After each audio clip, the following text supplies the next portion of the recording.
नमस्कार दोस्तों। क्या आप जानते हैं भारत में एक ऐसा विश्वविद्यालय हुआ करता था।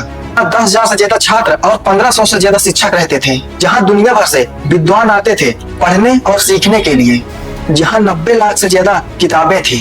भी उस दौर में जब यूरोप के ज्यादातर लोग पढ़ना लिखना नहीं जानते थे, लेकिन ये सारा खजाना जलाकर राख कर दिया गया। आज हम आपको बताएंगे नालंदा विश्वविद्यालय की पूरी कहानी, उसका उत्थान, उसका वैभव और उसका विनाश।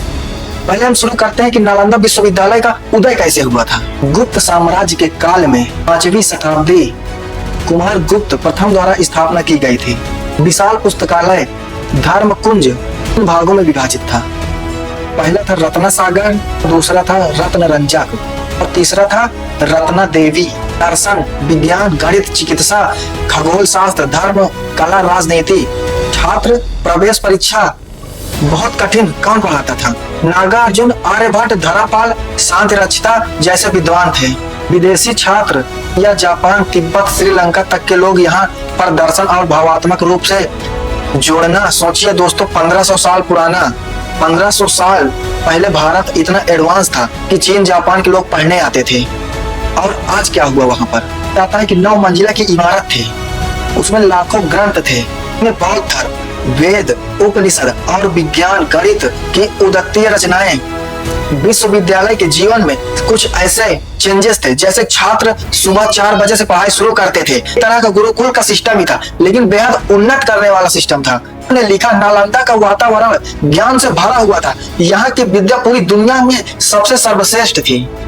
अब आता है सबसे बड़ा सवाल, क्यों जलाया गया नालंदा विश्वविद्यालय?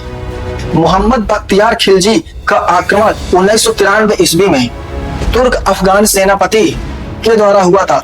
उनका उद्देश्य सिर्फ ये था, बौद्ध और हिंदू विद्या केंद्रों को नष्ट करना। उसने नालंदा, विक्रमशिला, उदंतपुरी तीनों विश्वविद्यालय जला दिए। तो कि जलाने की वजह क्या थी?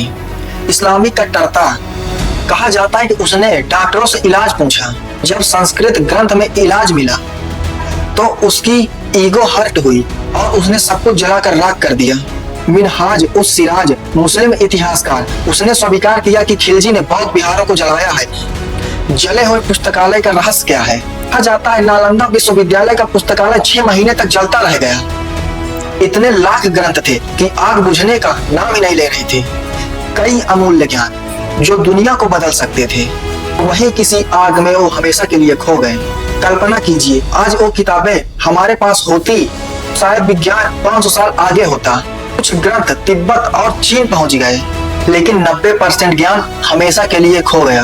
आज बिहार के नालंदा में सिर्फ अवशेष बचे हैं। 2014 में नालंदा विश्वविद्यालय फिर से शुरू हुआ, लेकिन असली वैभव कभी वापस नहीं ला सका।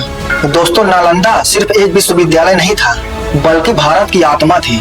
जब उसकी 90 लाख किताबें जलाई गई तो सिर्फ कागज नहीं जले, बल्कि भारत का भविष्य भी राख हो गया। जो आज हम मोबाइल और इंटरनेट से ज्ञान खोजते हैं, लेकिन नालंदा में वो सब था जो पूरी दुनिया को रोशन कर सकता था।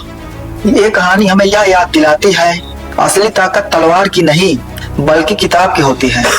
लेकिन जब किताबें ही राख हो जाएं, तो सभ्यता पीछे चली जाती है।